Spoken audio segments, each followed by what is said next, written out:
Hello and welcome to the Sales Matchmaker podcast. I am your host, Janet Clark, and I am here today to talk to you as a coach, a consultant, or a high-ticket salesperson. And what we're going to talk about today is, are you a closer or are you a sales professional? Now, this has been on my mind a lot because I feel that things have gotten really convoluted out there in the world of high ticket sales.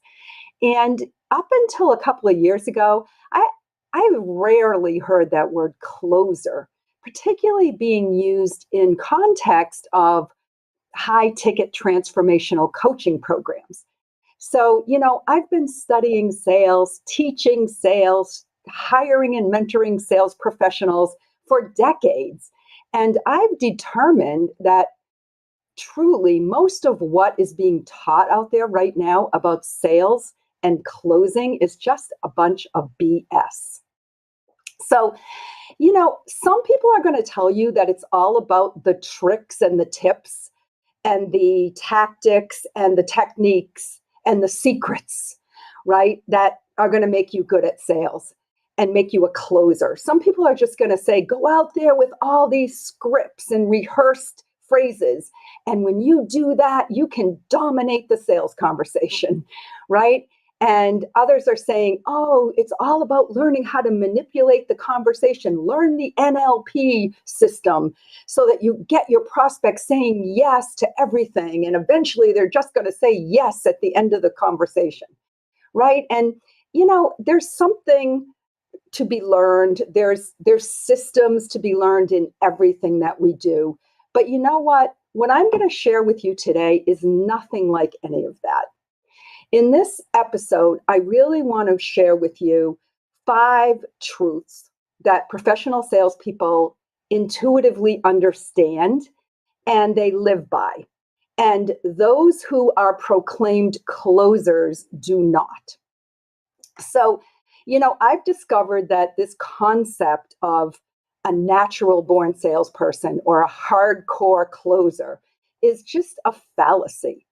You don't have to be super enthusiastic, super aggressive, super domineering, super slick, or any of those things to be a successful salesperson. So truly, the whole premise of being a closer is ridiculous because it negates the most important factor in sales, which is the relationship, right? The trust that you build with somebody. So let me ask you, seriously, have you ever been in a car dealership where they bring in the closer, or maybe in one of those icky timeshare presentations where all of a sudden the person that you had the rapport with, that the person who really seemed to be caring about you disappears, and the next thing you know, the closer comes in, right? It is so yucky. And does anybody actually buy from those people? I suppose there must be some manipulation that takes place because people do it, but it doesn't have a place in the world of high value, high transformation, high trust closing. It just doesn't, right? So closers are taught that they need to answer every objection. And they're taught to use scripts, and then they have to role play 2 hours every single day so they can practice their lines. And you would think they were like trying out to be actors in a play or something. And that's exactly how they approach the sales process, which is lousy, it's scammy, it's slimy. So I believe that a lot of salespeople in our industry right now are being taught a bunch of myths, and that these myths are misleading them, and they're really hurting our professional sales, the true salespeople who are out there. So let's talk about these myths a little bit because you've probably heard them yourself. So they're things like you must be enthusiastic. Now, look, too much enthusiasm is going to make it all about you, not about your prospect. You must be convincing. Do you really think that you should try to convince people to buy something that they don't want? You must be an extrovert. Well, I'm going to tell you, I have been hiring, training, and managing salespeople for almost 4 decades. And I know a lot of introverts who are amazing at sales. You must work hard. Well, the best salespeople, they work less and they make more money. And that is the truth. So another one, you must be a motivator. You must be motivational. Well, guess what? Motivation comes within an individual, and you can't motivate someone else if they're not motivated within themselves in the first place. So does all of this fly in the face of what you've heard about selling? More than likely it does.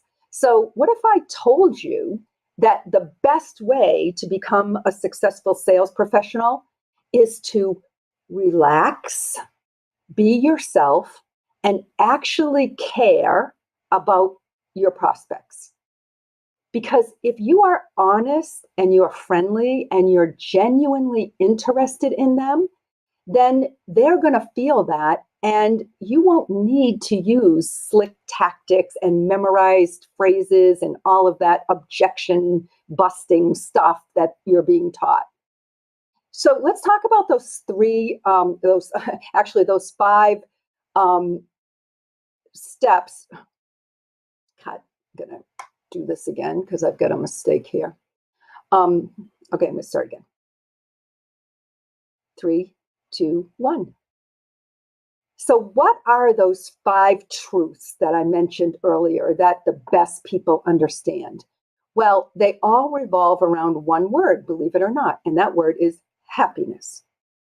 So let's dig into happiness, right? Because when it comes right down to it, everything we do as human beings is for the purpose of making ourselves happy. Think about that. When you do anything, you are doing it because you hope it will make you happy, or else you wouldn't do it. Even if you're sacrificing for somebody else, you're doing it because it makes you happy to see that other person get something that they want. So as human beings, it is our nature to seek happiness. So truth number 1 is all individuals seek happiness. Okay, so write that one down because that's really important truth. So now we can move on to the next interesting aspect of human nature. And that is that what brings one person happiness does not bring happiness necessarily to another person. So each individual that you meet in life makes his or her decisions in order to bring happiness into their life. And because all human beings have their own values, each one will look for and obtain happiness in a different way. So what gives one person a feeling of well-being may have no effect whatsoever on another person, or that thing may actually cause extreme discomfort to somebody else. So truth number 2 is that happiness is relative. Are you with me so far? Okay, so we know that each person chooses for him or herself what makes them happy in life. But there is one more truth that we must understand, and that is that each of us, every single human being, has limited resources.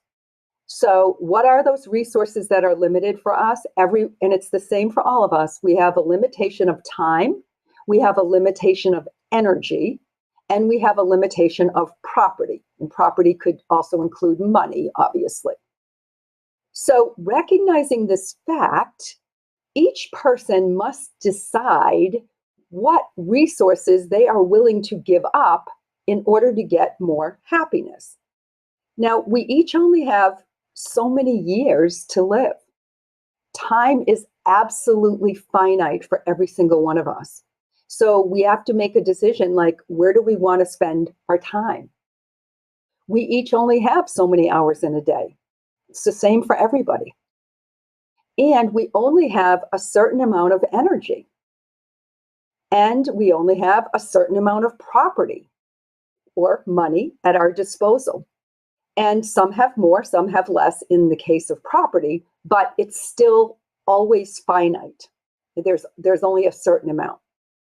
So the decision comes down to, are we happier keeping what we have, or will we be happier if we exchange it for something that we believe will make us happier? So see how all this relates back to happiness?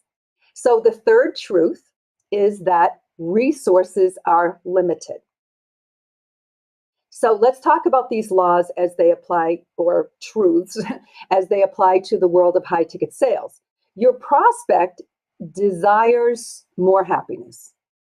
And there is a possibility that what you have to offer will make them happier and fulfill that desire that they have. But there are other things that may also bring them happiness. So throughout our lifetimes, we will all desire more enjoyable things than we can actually have within this one lifetime, right? So there's more that we can experience, there's more that we can do, there's more potential within ourselves than we can ever maximize within our own lifetime. Because we're going to run out of resources. We're going to either run out of time, which happens all the time, right? We've seen it happen around us. I've talked to people, some of you know that I lost my sister this year, just a couple months ago.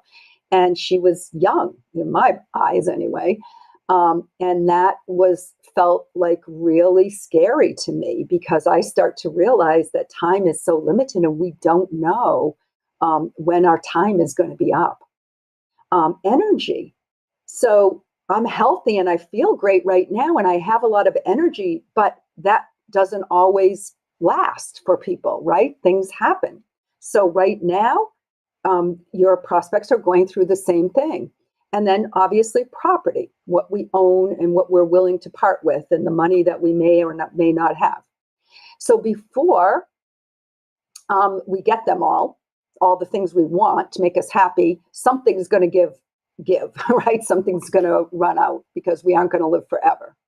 So the fourth truth is that we all must choose. We must make choices. And the choice comes down to what will make us happier, the thing we're giving up or to get that other thing, or the thing we already have. So this is where an individual's values come into play. So what is a value? A value is simply the amount of happiness that an individual expects they're going to get from any kind of an object, an idea, or a program, or whatever. So one thing is going to be of greater value than the other. And so that's how they value it.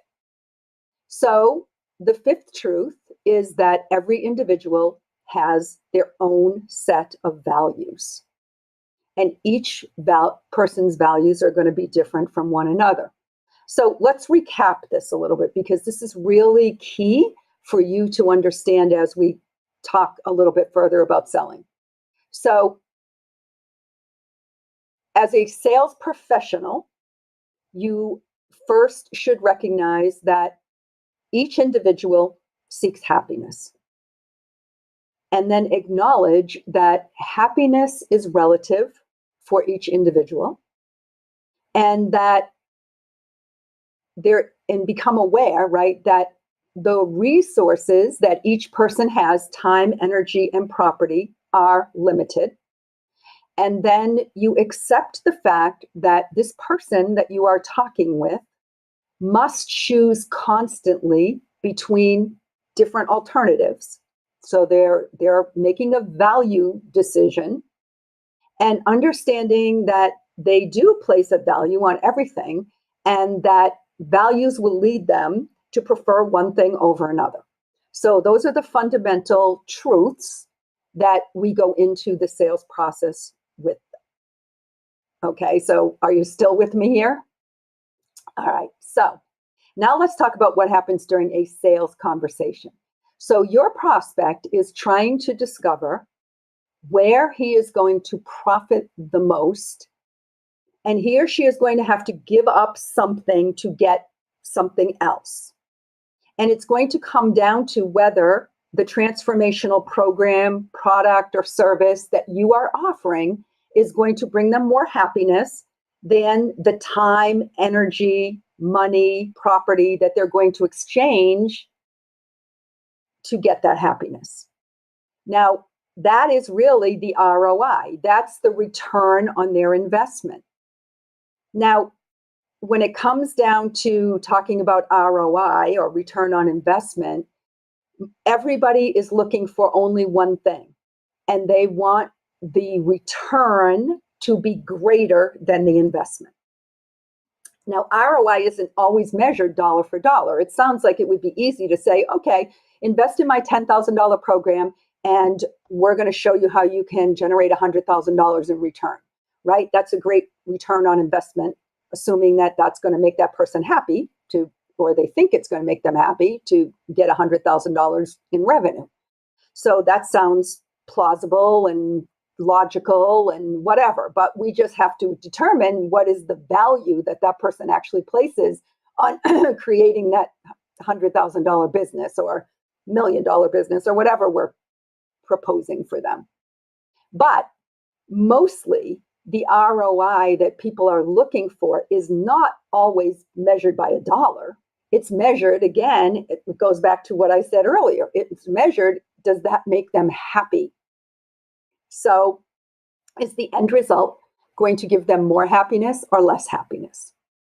Now, your job as a professional salesperson is to connect with your prospect and uncover his motivation for how he acts, like what is motivating him. And it's not always money. Find out why he or she wants to do what they do. Like, what is it that they think they want, and why do they think they want that?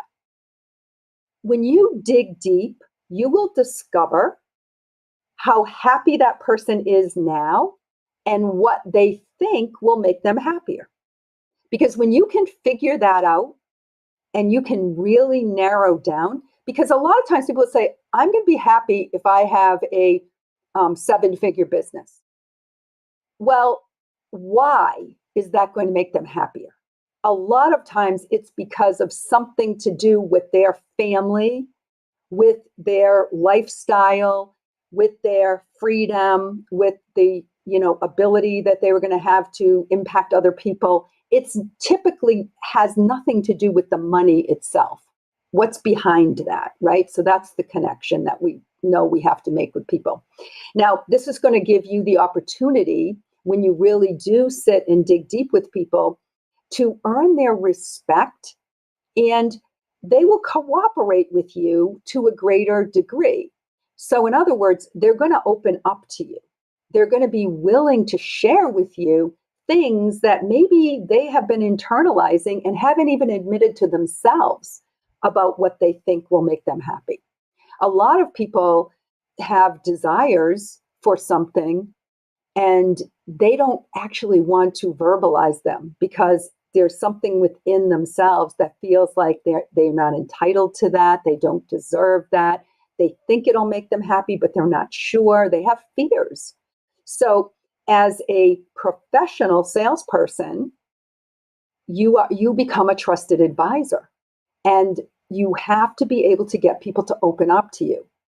Now, the closer mentality is nothing like that. The closer is more interested in guiding this discussion down a path that they've predetermined they want it to go down, right? So they're asking questions, but the biggest thing on their mind is, what's the next question I'm supposed to be asking to get this person to be manipulated into saying yes? So in other words, they're using their scripts. So look, no individual is going to give up their resources for something that they value less. So how do you make sales? You have to offer that person something that is in their self-interest. A method by which they feel they are profiting. Sales is not a win-lose proposition. And that, again, is the closer mentality, right? I'm going to win. I'm going to win. The closer is going out there focused on their commission. But the professional salesperson is looking for the win-win in all of this, right? They're not trying to close the prospect. They're trying to find a mutually beneficial, profitable value proposition that is going to be good for both parties involved. Now, look, you're going to profit if you find a way to satisfy their desire. The majority of salespeople are literally indifferent to the needs and desires of others. They fail to recognize that those desires that the other person has are the actual key to their own success as a salesperson. So the idea that what's good for someone else may not be shared in the slightest by the other person, right? So you may feel, oh, this is going to be good for them, but you don't know that they have to feel that way. So it's a simple fact of life that if you do not make people happy, they aren't going to do business with you. So it all comes down to these 5 truths that we shared. A sales professional is in the business of making people happy. That is primarily what you are here to do. If you can make other people happy, you are going to be good at sales. And you make them happy by understanding how they get what they want to make them happy, right? So the closer is trying to make him or herself happy regardless of whether their prospect ends up happy. And you can't come in for the kill.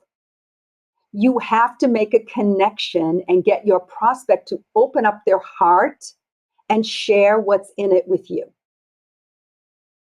So start having some genuine conversations with people from your heart to their heart and find out what's going to make them happy and show them that you have a solution for them that is going to make that happiness happen for them, that is a higher value proposition, and you're going to see a huge difference in your sales results.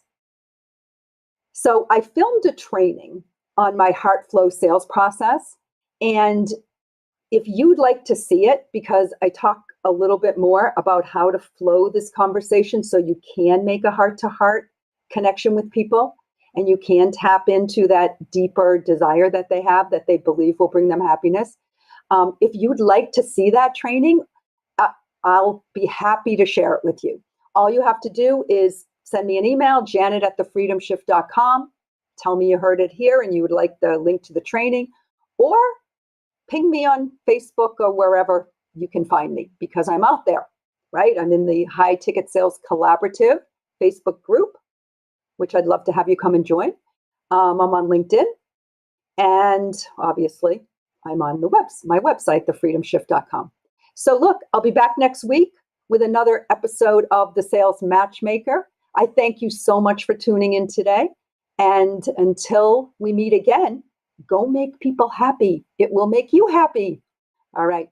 Talk to you next week. Bye for now. Thank you for listening to this week's episode of the Sales Matchmaker podcast. To hear more episodes, visit us at www.thesalesmatchmaker.com.